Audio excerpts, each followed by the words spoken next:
कहानी उस गुजराती लड़के की है जिसकी जेब तो खाली थी लेकिन आंखें सपनों से भरी थी।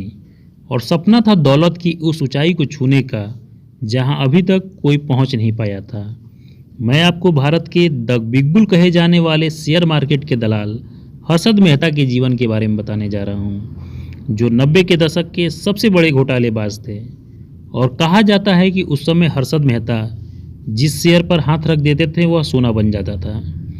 एक छोटी स्टॉक मार्केट कंपनी से स्टॉक मार्केट के सबसे बड़े बादशाह बनने की हर्षद मेहता की कहानी बहुत ही दिलचस्प है।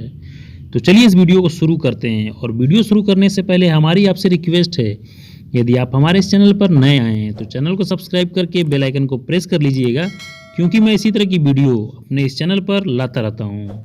तो इनका पूरा नाम हर्षद शांतिलाल मेहता है और इनका जन्म 29 जुलाई 1954 को पनेल मोटी, राजकोट, गुजरात में एक छोटे से बिजनेसमैन परिवार में हुआ था। इनके पिता का नाम शांतिलाल मेहता है और हर्षद मेहता के जन्म के कुछ साल बाद इनके पिता शांतिलाल मेहता मुंबई आ गए और मुंबई में टेक्सटाइल का छोटा मोटा बिजनेस करने लगे। लेकिन व्यापार नहीं चलने के कारण ये छत्तीसगढ़ के रायपुर, जो वर्तमान में मध्य प्रदेश के नाम से जाना जाता है, यहाँ पर व्यापार शुरू किया। यदि बात करते हैं इनके वैवाहिक स्थिति की, तो इनका विवाह ज्योति मेहता से हुआ है और इस दंपत्ति का एक बेटा है जिसका नाम आतुर मेहता है। अब बात कर लेते हैं इनके एजुकेशन की, तो रायपुर में ही हर्षद मेहता ने स्कूली पढ़ाई हॉली क्रॉस बायरन बाजार हायर सेकेंडरी से पूरी की और इसके बाद ग्रेजुएशन की पढ़ाई के लिए यह मुंबई वापस आ गए और लाला लाजपत राय से बीकॉम की डिग्री ली।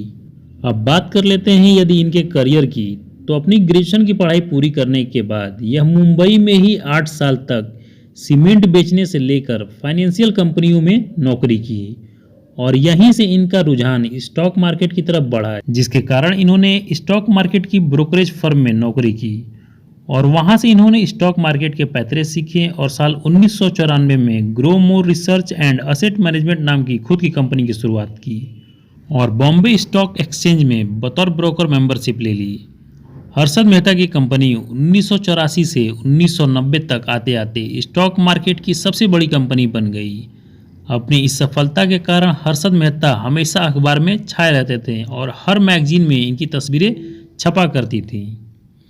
हर्षद मेहता की सफलता और स्टॉक मार्केट के अद्भुत ज्ञान से सब हैरान थे, क्योंकि ऐसी पहली बार हुआ था कि एक छोटा सा ब्रोकर लगातार इतना इन्वेस्टमेंट कर रहा था और हर इन्वेस्टमेंट में करोड़ों की कमाई करता था। बस इसी सवाल ने हर्षद मेहता के अच्छे दिनों को बुरे दिनों में बदल दिया।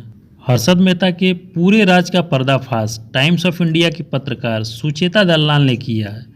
सुचेता दलाल ने अपनी रिपोर्ट्स के जरिए बताया कि कैसे बैंकिंग सिस्टम की कमियों के कारण हर्षद मेहता घोटाले कर रहे थे। पत्रकार सुचेता दलाल ने घोटालेबाज हर्षद मेहता का खुलासा करते हुए बताया कि हर्षद ने लगभग 4000 करोड़ का घोटाला किया है। इसके लिए हर्षद बैंक से 15 दिन का लोन लेते थे और उसे स्टॉक मार्केट में लगा देते थे। साथ ही 15 दिन के भीतर वो बैंक को मुनाफे के साथ पैसा लौटा देते थे, मगर कोई भी बैंक 15 दिन के लिए लोन नहीं देता था। यह सब संभव इसलिए हुआ क्योंकि कई छोटे बैंकों में उनकी जान पहचान भी थी। इसी का फायदा लेते हुए हर्षद मेहता ने जाली बैंकिंग रसीद बनवाई और इस रसीद के जरिए वे दूसरे बैंकों से पैसे लेकर शेयर में लगाते थे और शेयर बाजार में जैसे ही मुनाफा होता था वे तुरंत बैंक को रसीद के बदले लिए पैसे लौटा देते थे। इसके साथ ही वह एक बैंक से फेक बीआर बनवाते थे, जिसके बाद उसे दूसरे बैंक से भी आराम से पैसा मिल जाता था। आपको बता दें कि पत्रकार सुचेता दलाल के खुलासे के साथ ही पुलिस ने खोजबीन चालू की, जिसके तहत इन पर 72 क्रिमिनल चार्ज और लगभग 600 सिविल केस फाइल हुए।